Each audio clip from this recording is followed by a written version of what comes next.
Every night, me and my sister would go to my mom's and go pray and go talk and go just hash it out and have conversation with God. Because at one point, it got to the point where like my mom would be sleeping, and between the little gap and the crack in the floor, my dad would take a knife and jab at the bottom of the floor, trying to see if her feet was there to like stab at her feet. Like, I would go in, he would ask me to go help him with something inside his room, and I would go in, and the heaviness and the weight of the room would be so heavy. Like, there would be smoke filling the room, and there's just like idols and altars to different demons and gods inside this room. And I'm sitting there, I'm like, how am I just living here? Like this, I was like, one day I sat and I was like, yo, this can't be real. I'm living with someone that's actively trying to kill me. Like, he wants me dead. Hi, I'm Joshua. I'm 19 years old. I'm from Brooklyn, New York, and this is my testimony.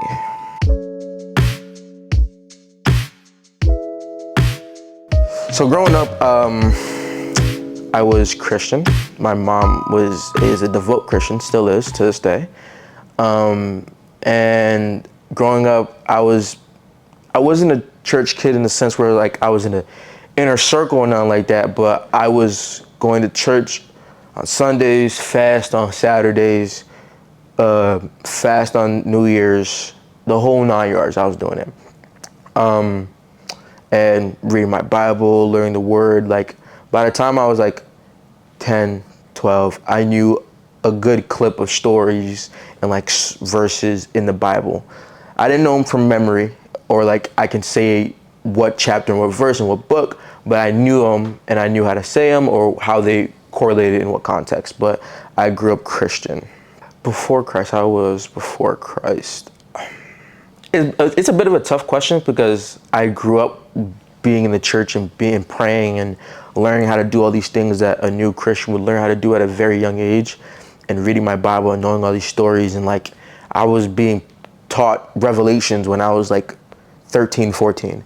So like, I want to say I knew Christ, but I didn't necessarily have a relationship with him where it was personal, and I had contact with him consistently, where it would be a lot of like, I'm just going to church because my mom wanted me to go to church, or I gotta go do this thing with my mom, or I gotta pray, where at times I was almost embarrassed because I'll be in a cup playing a game and my mom will be praying across the rooms, and my friends are like, who's making all that noise in the background? And I'd be like, oh, it's just my mom, she just prays. Like, it wasn't necessarily that I didn't know Christ, it's that I didn't have a relationship with him. Because I could say everything a Christian needed to say, or like I could be like, oh yeah, this and this means that, and so-and-so had faith here, but I didn't have a personal relationship with Christ where I was praying every day and I was asking God for direction and guidance.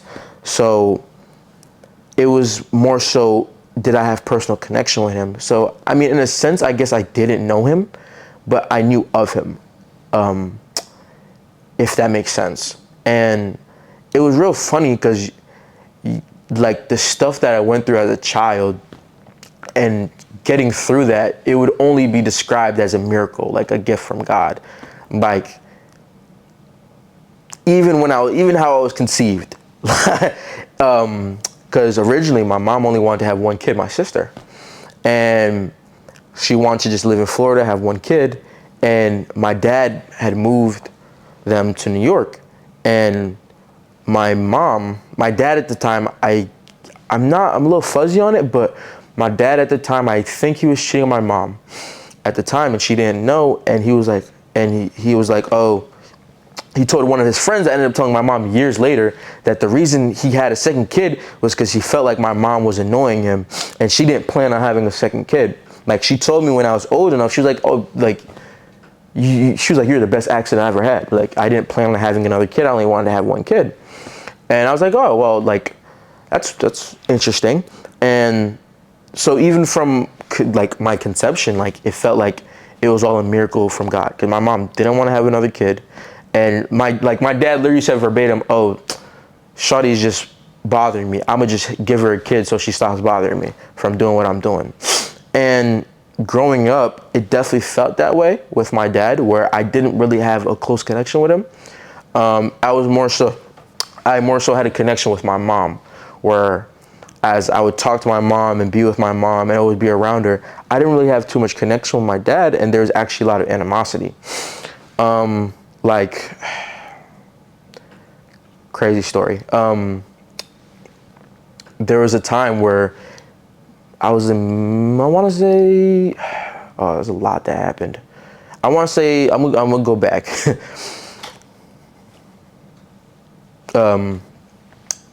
Because during elementary school, my mom and my dad were going through their divorce, like, officially. And at the time, my mom was just like, she was just suffering mentally. Like, it was just, she tells me all the time, like, at that time, she didn't have any inner peace, or she was praying every day and reading her Bible and getting closer to God, but she felt like she didn't have any peace. So around fourth grade-ish, like, was that 8, 9-ish? Around fourth grade, we had moved to Las Vegas to go live with an aunt and her boyfriend. We get there, things don't work out, things don't pan out. After a year, we come back. But when we're coming back, we were dead broke. My mom ain't have no money to afford to get a ticket or get a U-Haul. We just piled everything that we had in the car, and we're driving back. And it was across the country because we were driving back to New York. And she only had enough money to get us just barely there. And she said she put everything on credit cards, like she was maxing out cards. And she had flew out a friend to help her drive because she wasn't good at driving at night. And the car we were driving in the first place wasn't that reliable. It was really old. Like, we weren't sure how we was going to get there. And right before we were supposed to leave, she had a dream where a figure told her, like, to leave. She was praying to God when should she leave, and a figure told her June 19th. And she was like, what do you mean? And he was like, just June 19th. And she told us this dream, and she was like, me and my sister were like, okay, we're leaving June 19th. And when the time starts getting closer, she was like, she told me, she was like, she felt like she couldn't handle what was going on in the house at the time. We ended up leaving on the 12th. So we didn't leave on the day God told us to leave. And at the time, we were trying to get back into the apartment that my dad was in, because it was at the time, it was like 3 bedrooms for like $1,000. We were trying to get back into the apartment because at the time, like, we didn't have nowhere to go. And he was about to get evicted. So we leave on June 12th anyways. Like, we're driving, and at one point we're in Denver, and it's straight mountains up in Denver. Like, it's just straight mountains. You going up mountains, down mountains, up mountains, down mountains. It's crazy. And she said she felt like the car was splitting in half. Mind you, we got a full car, 2 kids, and another grown adult that don't want to drive. Because by the time we got to, like, Denver, he was like, oh yeah, bro, I'm not driving. So it's just her really just struggling. Like, it's just her and God, and she's struggling to drive. And she said she felt like the car was splitting in 2, and she felt like she was just gonna let go of the car. And she ended up, as she's driving, she ended up starting to pray. And we eventually got out of Denver and got to a gas station. And at the gas station, we realized we had no power steering fluid in the car. And she didn't know any better because she didn't know about cars. And she went to just grab power steering, and she asked her friend, like, hey, can you put the power steering in the car? I don't know where it is. And he's like, yeah. And in his ignorance and his, like, carelessness, he put power steering in the brake fluid. So he mixed power steering in the brake fluid. So not only did we have no power steering, we had no brake fluid. So at any time the car could have not stopped. Like, it could have just, the brakes could have failed. And as we go, my mom does a prayer before we leave the gas station. And she prays to God that if the car's going to break down, let it break down wherever she has to go. And we're driving. Eventually, after I think like 2 days, because we spent like 5 days on the road. After like 2 days, we get to New York, and we go to the apartment where my dad's living at the time. And it's like 12, I believe it's like 12, it's midnight on like a Friday. I'll never forget. It's like midnight on a Friday. And we go and knock on the door, and he comes downstairs, and he's like, what are you doing here?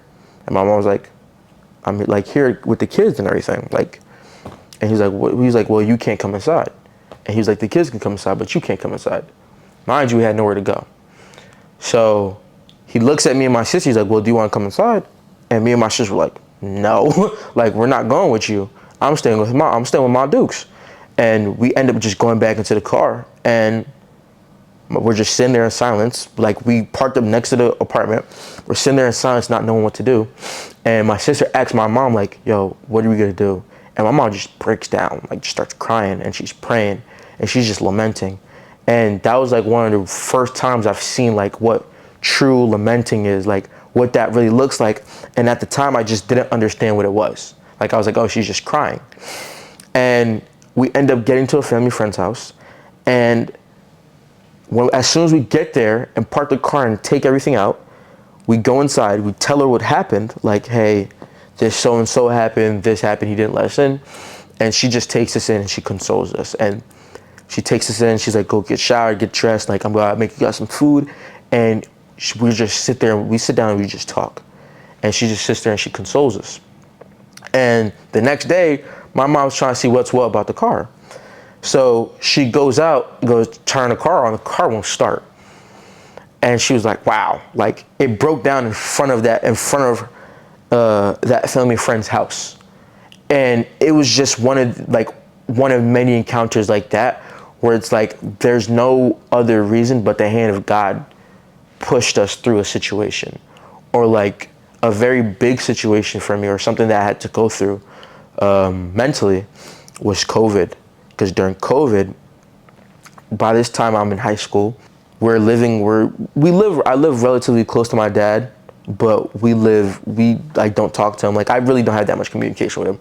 I see him maybe like 2 or 3 times a year. I really don't talk to him. And at this point, I really had a deep hatred for my father. Like, I didn't want to see him. Like, I used to joke around and say, like, yo, if I saw him, it was up. Like, we're gonna have to shoot the 40. He gonna have to throw dukes. Like, I have to run my ones with him. And my mom always used to tell me, like, even if he doesn't take care of you, respect your father, because there's something spiritual about it. And I never understood it. I was like, well, he ain't do nothing for me. Like, he didn't take care of me. He hated me all my life. Like, he didn't even want me in the first place. Like, I had to learn how to want myself. And I had this hate and this resentment for him. Like, I was like, I don't see why I should respect him and give him respect when he wasn't a father to me. And my mom was like, it's not about you. She was like, it's not about you, it's about the law that God has in his Bible. And she was explaining it to me and really breaking it down. And it was just like another eye opener. Like, oh, this is actually how this is, and this is how this works. And eventually my mom decides, like, hey, she decides to move back in with my dad. Like, and it's right before COVID. So she was just gonna move back in with my dad so they can split rent, so she can save for a house. Because by the time she was praying for a house, she was praying for a house my whole life. And she wanted a house because she wanted to leave something for us. That was her thing. She was like, I don't have much, but I want to leave a house for y'all. And we end up going back, and 2 months later, COVID happens. So now I'm stuck in his house with a dude I don't like, that I have a deep resentment for. He don't like me. I definitely don't like him. And on top of that, he's doing voodoo and witchcraft inside the house. And I have nowhere to go because it was the height of the pandemic. So I'm sitting here and I'm like, yo, like, what am I gonna do? And this was like the first time where I had deep interaction with God, where like I was in talks with God, I was praying, I was reading my Bible. Although it wasn't as consistent as it should have been and as structured as it needed to be, every night me and my sister would go to my mom's and go pray and go talk and go just hash it out and have a conversation with God. Because at one point, it got to the point where like my mom would be sleeping, and between the little gap and the crack in the floor, my dad would take a knife and jab at the bottom of the floor, trying to see if her feet was there to like stab at her feet. Like, I would go in, he would ask me to go help him with something inside his room, and I would go in, and the heaviness and the weight of the room would be so heavy. Like, there would be smoke filling the room, and there's just like idols and altars to different demons and gods inside this room. And I'm sitting there, I'm like, how am I just living here? Like this, I was like, one day I sat and I was like, yo, this can't be real. I'm living with someone that's actively trying to kill me. Like, he wants me dead. How is this real? And at one point I got frustrated with God. I was like, how are we, she's like, why are you still keeping me here? Like, I'm living with someone that's actively seeking my downfall, that wants me to die, that has told other people and like has told other people that I don't know that, oh, like I'm a violent child and I'm horrible and I'm this and that, that has said stuff on my name, and I have done nothing to him but be his child. And it was like, I was like, why is this happening to me specifically? And at one point it got so bad, like where he just got so malicious, where he would like do stuff like take out light bulbs. Like at one point we didn't have light because he took out all the light bulbs for like about like a month and a half. Like it was, unless there was like natural light coming into the windows, it was no light. Or my mom would buy food and he would take the food and take groceries out and just give them to people, to the point where she had to put a lock on the fridge, and he ended up ripping the locks off the fridge. And he just was giving, my mom would buy cleaning supplies, and at the time cleaning supplies was like expensive because it's COVID, and he would just give them to people, or he would just waste it and use it all. Or like toilet paper, he would use it all. Or like food, he would just waste, like he would just throw it in the trash. Like, or like even stuff like if there was dishes in the sink, like if there's dishes in the sink that no one got to clean, he would throw our dishes on the ground and just leave them there. They would be on the floor. Or like he wouldn't clean up after himself, and like he would leave the stove a mess. Like the stove would be so dirty, at one point we just stopped cooking. We just didn't cook. Like my mom bought a shelf and she put it in her room, and she just put food in a microwave in her room, because she was like, I'd rather you guys just have stuff in here and keep this door locked than have to deal with what's out there. And it really affected me mentally, because at one point I sat there and I'm in my room. I'm like, it's like 2 a.m. I like during this period of time I didn't sleep.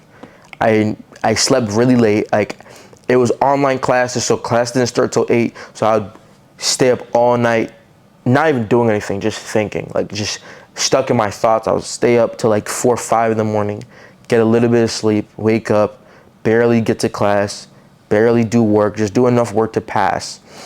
And then I would either go watch a show on my phone or like Netflix, or like play the game to just numb myself, because I didn't want to deal with what was going on. I wanted to escape. I felt like there's nothing I could do. And at one point I saw my mom just like in tears, because she said not even feeling bad for herself, but feeling bad for us, because imagine watching your children suffer for no reason at the hands of their father. And at times I questioned like why I was even here, like why God put me on this path, why was I even alive, like what was the point of all this? Like if this is where I'm gonna be, I was like, you might as well just take me. Like if this is where I'm gonna be, you might as well just take me and just send me where I gotta go, because I don't want to be here. And I struggled with that a lot. And then I struggled with the reality of like, oh, the world's gonna end. Because at the time I started to try to dive deeper in the Bible and start diving into Bible study. And I started going to Bible studies once a week in a park with an old friend of my mom's that I still talk to this day. And to be honest, he was teaching me stuff I wasn't spiritually ready for. So not only I was grappling with, why am I even here? Like, God, just take me. Because I'm not going, I was like, I said it one time verbatim, I was like, I'm not going to kill myself. God, you want to take me. Just take me. Like, I don't want to be here. And I was like grappling with the fact, like, yo, this has to be the end of the world. Like, no one's outside. It's dead outside. Everything's expensive. Everyone's stuck inside. Like, this has to be the end of the world. So you might as well just take me, because I don't want to experience the end of the world. I can't do it. And I grappled with those ideas and those thoughts for a long time. Until one day my mom told me, like, hey, she was looking for a house. And I was like, I thought you said you weren't going to leave New York. And she was like, I'm looking for a house because I can't lose my children in this apartment.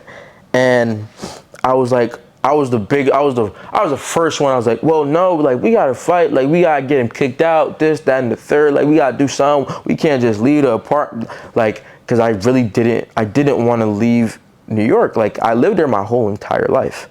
Like, aside from the year I left, in about 4th grade in elementary school. I lived there my entire life. I didn't want to leave. I was stuck. And she was like, no, like, if it means saving you guys' lives mentally, we're going to leave. And she prayed about it, and she found a broker, and they're looking at houses. And she told my sister, like, hey, this was the money I was going to use to save up for your college. Are you okay with me using it to buy a house? And my sister was like, yeah. And she's looking. She had about like $40K saved up, because at the time we weren't paying rent, because she was like, if I'm going to live like this, I'm not going to pay rent. I'm not going to pay rent. She was like to my dad, you can cover it. And if you're going to treat me like this, I'm definitely not paying rent. So at the time we were living with no rent. So she was just saving money. And she had got about $40K. And she got to find a broker, and she prayed and prayed and prayed. And she had found a house. She had went all the way down to New Jersey with barely any money to go see a house, and she stayed at a friend's house that was trying to help her move. And she had to go look at these houses and take a bus there, because we didn't have a car. It was a whole thing. And at one point she was like, God, if you're gonna give me a house, just give me the house scot-free. Give me the house without trouble, make it a smooth transition. And her broker had found a house, but we didn't see it. And the broker was like, I think this is the house for you. And she was like, are you sure? And he's like, yeah, this is everything that you want. Sight unseen, which is uncommon. You don't buy a house without seeing it. And she was like, okay. And she prayed about it. And I believe she had a dream, or I had a dream. One of us had a dream where we were in a brand new house. And she was like, okay. And she finalized the deal with the broker. She finalized everything with the family. And I don't remember what day it was, but it was in the middle of the night. I think it was like a Wednesday night. We drove from New York to New Jersey into a brand new house that we hadn't seen. We had waited until my dad went to work, because he was a taxi driver. He works at night. We had waited till he went to work, packed everything up we called some friends, packed everything up as fast as possible, and fled and moved. And when we got to the house, it was nothing I've ever seen before. Like, I'm a city kid. I wasn't used to living in a house, to seeing the suburbs and seeing mailboxes and driveways. Like, I'm used to buildings and fire escapes and people like double parking their cars. Like, I got a 4-car driveway in a garage. It was a change. Like, it was a shock. And at first I kind of pushed back and I denied it. I was like, nah, I want to go back to New York. Like, I want to be back in Brooklyn with my guys, with the friends. Like, I want to be here. And it wasn't until a year living there where I was like, yo, if I stayed in New York and stayed in those conditions, I would have died there. Like, I don't think I would have physically died there, but I would have spiritually died there, because I was at my breaking point. I was at the brink, and I feel like we all were. Me, my sister, and my mom, we all were spiritually, like, just tired, because throughout the whole encounter, we had been praying and praying and reading our word and praying. And at one point I was just like, I don't know what to do anymore. Like, and I was just spiritually tired. And I didn't realize it until I moved and I left the situation. And I was like, yo, had I been there, I don't know what would have happened to me. I truthfully can't tell you. I know I wouldn't be here today though. Like, I don't know what would have happened. And we moved, and when we moved, we were expecting an empty house. Like, the 40K was all we had, nothing else. My mom was like, yo, we're gonna have to like sleep on the floor for a couple months, maybe like a year, before we get everything settled. And when we got to the house, the people that were leaving were in such a rush. They left all their furniture. They left their 2 dining tables. They left couches. They left pillows. They left curtains. They left all of their furniture. So my mom walks in the house and she asks the broker, like, hey, are they gonna come back and get their stuff? He's like, no, they're leaving it for you. That's yours. They couldn't take it, and instead of throwing it out, they rather you have it. And she was just in shock. Like, I have a fully furnished house, when we really broke it down, it was like, yo, you bought a house, you didn't look at it. You put a $40,000 down payment on a house you didn't look at, and it came fully furnished. And when that happened, I was like, yo, this really is a gift from God. And that's when my spiritual life kind of started to fester a little bit, and it started to build a little bit. But I still wasn't 100% there. Like, I still wasn't fully locked in. And I remember one night, because at the time when we first moved, my mom couldn't find a job in New Jersey. So she was getting a ride back with a couple friends that we still talk to this day to New York. She was sleeping on their couch to work for the week and then come back on the weekend for a day to go back the next morning. So we would be in the house by ourselves. It was just me and my sister, and we were in online classes. So we would just be in the house by ourselves, do our online classes, and she would just do groceries. Like, she'd do groceries, everything she had to do in the week. Like, on a Saturday, Sunday, she's gone. And then we don't see her till next Saturday. And in that time, I'm not gonna lie, it was a big house. I was scared. I was nervous. I've never had so much space before. And I remember one time, it was the middle of the night, I think like 9 o'clock on like Monday, Tuesday, she had just left. Like, it was at the beginning of the week, right after she had left. And I go outside in the middle of the night, my sister's asleep, and I sit down and I'm looking up at the sky. I'm just talking to God. I'm like, yo, it was snowing. Yeah, it was snowing, and I go outside in shorts and a t-shirt and some sandals, and I go outside and I sit down in the snow. I'm like, yo, this is really a gift from you. Like, and I just start. At the time, I didn't know what it was. I was just talking, but I was praying and having conversation with God. I was like, yo, this was thank you. This was a gift. Like, thank you so much. And I gave gratitude. And then after that, I kind of started getting back into my Bible and deeper in my Bible and taking it a bit more serious. And at the time, I didn't know, but at the time I was having dreams. I was being like chased by demons and stuff that I didn't know was chasing me. I was fighting people, and I didn't know like what I was doing, like and why I was having these dreams. And come to find out, when we moved, my dad was searching for us. Like, he went back to the old apartment that we lived at. He went back to the other spot that we lived at. He went down all. It's like a giant avenue where like a bunch of stores and houses and like apartments. He went down Church Ave, where all the stores at, everywhere. He asked friends, people he hasn't talked to in years. Like, he was trying to find us. And at one point, one of his best friends, who they had a falling out, one of his best friends was like, yo, why are you searching for your wife and kids so much? I thought you wanted them to leave. Like, what did they do to you? And he said verbatim, he was like, they didn't do anything to me. I just hate them. Like, I just hate them.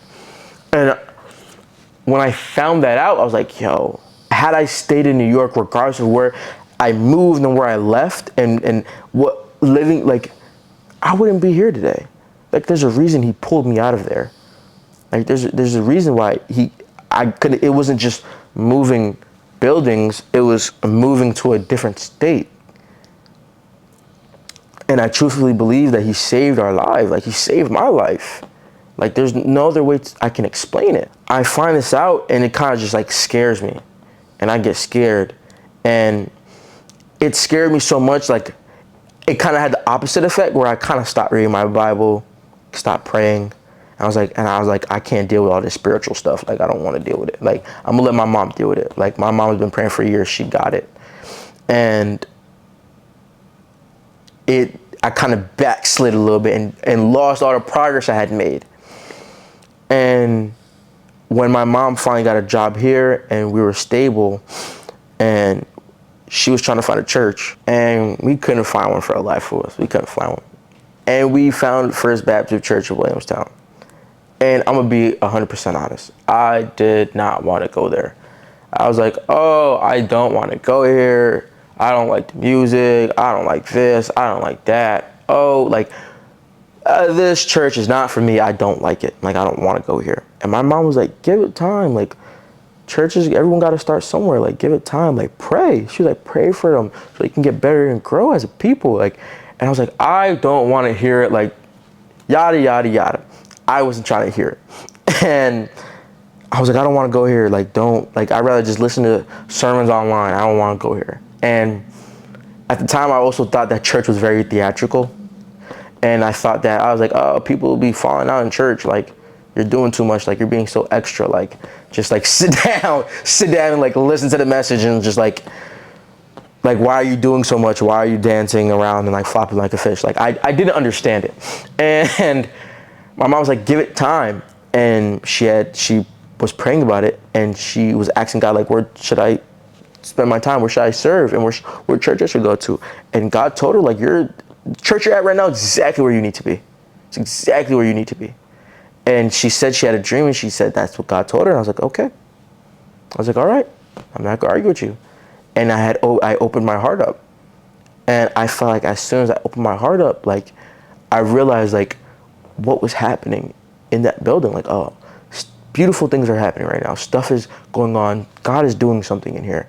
And I had opened my heart up to see that. But I still hadn't fully opened my heart up to fully understand the grasp and the reality of my salvation. And I'm going to church, every Sunday. I'm kind of just going because my mom told me, my mom had this dream, and I go to church every Sunday, kind of like ritualistic, like I'm just going to check a box off for the day. And at one point, I don't know what came upon me. It was just like after a series of events, because there was many more stories that happened in my childhood. Like as a kid, I used to sleepwalk, and there were multiple times where I was sleepwalking and my mom would wake up and she'd be like, where are you going?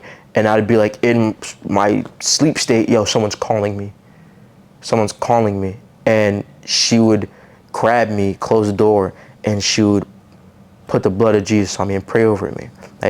Or I would sleepwalk into the bathroom and mess with the bathroom and just do stuff like that, like in my sleep. And I didn't remember. Like, I'd always remember just me back in my bed. I didn't remember. And I didn't believe it for a long time. I was like, I didn't sleepwalk. She was like, yes, you did. Until one night where we were in Vegas, and I remember she woke me up and she shook me, and I woke up in front of the door, and I was confused as to why I was in front of the door of the house, because her room was right in front of the front door. You had to pass her her room door to get to the front door. And she was like, yeah, you were sleepwalking. But I've had many stories like that, and I always believed in God, like, oh yeah, God is real, God does stuff, but I never had a relationship. And I guess between having stories like that and having miracles like that and starting to just open up my heart, one day I was like, yo, Mom, I want to be baptized. And she was like, what? I was like, I want to be baptized. And she was like, you sure? I was like, yeah. She's like, you know what this comes with? I was like, yeah, I want to be baptized. And she was like, okay. And she prayed over me. And I think after, it was around the summertime, after like about 2 months, going to a baptism class, getting with church, I got baptized in August. Yeah. No, like early September, late August, around that time, I got baptized. And it really didn't feel like a big, like I had just this giant moment where God saved me from myself, where God saved me from this instance, and I decided to follow Christ. It was really more so God was just knocking on my door since I was a kid, and he was just knocking and knocking and knocking. And when I got baptized was when I finally opened the door, and I answered the knock, and I answered the call. Because ever since I was a kid, people were like, oh, you're going to do great things.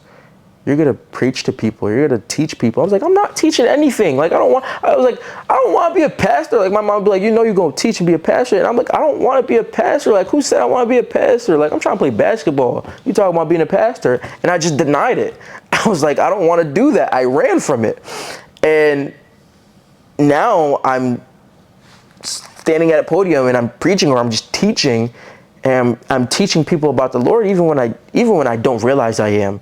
He's working through me, and it wasn't like a big thing where it's like, oh, God gave me this grand miracle. He was just tugging at my heartstrings, and he was just tugging at me and knocking on my door and knocking and knocking and knocking and saving me from myself, then saving me from things that I can't explain, and showing me his power, until one day I opened the door and I answered the knock and I let him in. And I really understood the gravity of my salvation. I understand the gravity of his love, that he loves me and that he cares for me. And that the reason why I'm here today, standing here, is not because of my own self-resilience and not because of my own intelligence and my own strength. It's because of him. He put that strength into me. He put that intelligence into me. Like, he made my mom a devout Christian, pouring into me. Her growing up, I talked to her again. She had a warlock, a witch. She had in Haiti. She grew up with a warlock on her left, a witch on her right, another warlock in front of her, and then the witch on her right had a witch that lived across from her. It was about 5 of them doing voodoo, and her mom was a Catholic. So like, it didn't make any, like, people asked her, like, how'd you even get to a church and find God? And she was like, God found me. I didn't find him. God found, like, it doesn't make sense. Like, your mom was a Catholic and you were amongst people who did voodoo and did witchcraft and were mediums. How did you find God? And it's like, God, you don't just find God. He finds you. And I feel like if it wasn't for him working through her to work through us and work through me, I would never be where I'm at right now, and I wouldn't be able to say that God has saved me and given me miracles and done miraculous things the way he has. And I'm grateful for it. I wouldn't change anything at all. I wouldn't change a thing. Because without what I went through, I wouldn't have the knowledge that I do. Like, I wouldn't be as close as I am with God. And even with like recent events and stuff, like, and things that I am dealing with now, like after being baptized. Like, as soon as I got baptized, my car broke down, and then my car fell on my hand. I have like a puncture wound. Like, I have a scar on my hand where my car fell on my hand, and it should have broke my hand. It should have like fractured my thumb, and I still have my hand. Like, stuff like that just re-solidifies his power and his magnitude. Like, and it just makes me want to draw closer to him and not be afraid of the trials to come, but to just draw closer to him and know that he will protect me, and that regardless of what trials I deal with, he's going to be right there with me every step of the way. And he's going to be actually carrying me when I feel like he's not with me at all. When I feel like I can't go anymore, it's because he was carrying me in the first place. My life in Christ now. I would say it's a lot of learning. It's a lot of getting over myself, where like, I'm not that special. Like, a lot of getting over myself, because growing up, everyone's like, oh, you're gonna do great things, like, you're gonna do amazing stuff, you're gonna do amazing things, you're gonna be a great person, a man of God. So after I got baptized, I was like, oh, all right, God, what you got for me? And then I got trials. I was like, oh, well, I ain't signed up for all this. And it's a lot of like, yo, you gotta get over yourself, get over your problems. Like, you're not gonna be doing the work. You're not going to be the one pulling the strings. God is the one pulling the strings. He's the one that I literally had a dream where he was driving, or like I had a friend driving in the dream, and I was like, let me drive. And the friend was like, no, you can't. You don't know how to drive. And I was like, let me drive. And he finally let me drive my own car, and I crashed. And it just solidified, like, yo, God's telling me to give him the wheel. Like, you already gave me your life and gave me, and you were born again, and you have salvation. Now just give me the wheel. And it was a lot of getting over myself and understanding how he's talking to me and what he wants me to do and what certain things mean and how to effectively study and read my Bible and how to fellowship with people and have community. Because before being baptized, I didn't really have community. I didn't have any Christian friends. I didn't listen to Christian music. It was just like, I go to church on Sundays and that's it. And now, like, when I got baptized, I was like, God, give me people that are like-minded. Give me fellowship. Give me unity. And I found it. Funny enough, the night the week my car broke down was the week I found Jesus Club. And although my car broke down, I still went, and it was the best decision I ever made. I don't regret it at all. And he was teaching. I remember I was frustrated because I'm like, oh, I feel like I haven't got where I need to get already. And he gave my mom a dream, and he was like, this is a test of patience and faith. You're gonna need some patience and some faith. And it's just a lot of getting over myself and a lot of learning right now. Like, I have a lot of information, and I know a lot of information, but he's teaching me how to actually apply it efficiently and how to apply it in the right ways. But yeah, like that's what my Christian life feels like right now. A lot of learning. The area of life that I say he's growing me in right now is definitely suffering, faith, and patience. I felt as if, especially when I got baptized, oh, I've suffered for so long. Like I went through all these, God brought me through all these stuff and did all these miracles for my life. Like, no way he's going to let me, he's going to keep letting me suffer. Like, it's going to be easy sailing now. Like, this is finish line. No. Like, if anything, suffering is even worse. And I say it with a smile on my face because I wouldn't have it any other way. Because if I'm a Christian, I'm not suffering. Are you really Christian? And I remember a week ago, like I said, like I was sobbing and crying, and I'm just sitting there and praying, like, God, give me the strength to do what you want me to do, because I can't do it by myself. Like, who am I? Like, everyone's telling me all these different things. I don't know my identity. Like, who am I? And he just gave me peace in that moment. And in that moment, I had the epiphany, like, oh, like, there's gonna be more suffering to come. This is not gonna be the only instance where I'm snot-nosed crying in a car by myself praying to God. Like, there's gonna be more of that, and I have to be willing to accept that suffering and have patience and have faith in it. If someone were to walk up to me and ask me why they should follow Jesus, truthfully, I would say he's freedom. Like, it's freeing. Culture looks at it, and culture twists what Jesus is and what God is and what Christianity is as like, oh, it's restrictive. You can't do this. You can't do that. You can't do this. You can't do that. But when you really boil it down and look at it, like, he's saying this, he's telling us to give him all your problems. What person you know wants you to give them all they already got their own problems. They don't want any more. And he's telling us, like, hey, give me everything you got and more. Give me everything you're dealing with, and we're going to hash it out together. We're going to fix it. Like, I'm going to work with you. He's freeing. He takes the weight off your back. Not saying that you're not going to have to bear your cross, but he takes the weight off your back. He takes the weight of your salvation off you. You can't pay your own price. He paid it for you in full, with no payment plan required. He didn't require anything out of you. He paid it for people who may never know him. He paid that price for all of us. And he's freeing. He just wants to free you from yourself. You just have to give yourself to him and being a living sacrifice. And I'll tell anyone who says, why should I convert and be a Christian? I'll say it's the best decision you'll ever make. And you will never regret it. If you have it in your heart to truly convert and be a Christian and live this lifestyle, you will never regret it, and it'll be the best decision you ever make. You will never want to go back on your decision. That's what I'd tell them. It's freedom. It's free. Like, you pay the price, like, in full, for nothing, with nothing in return.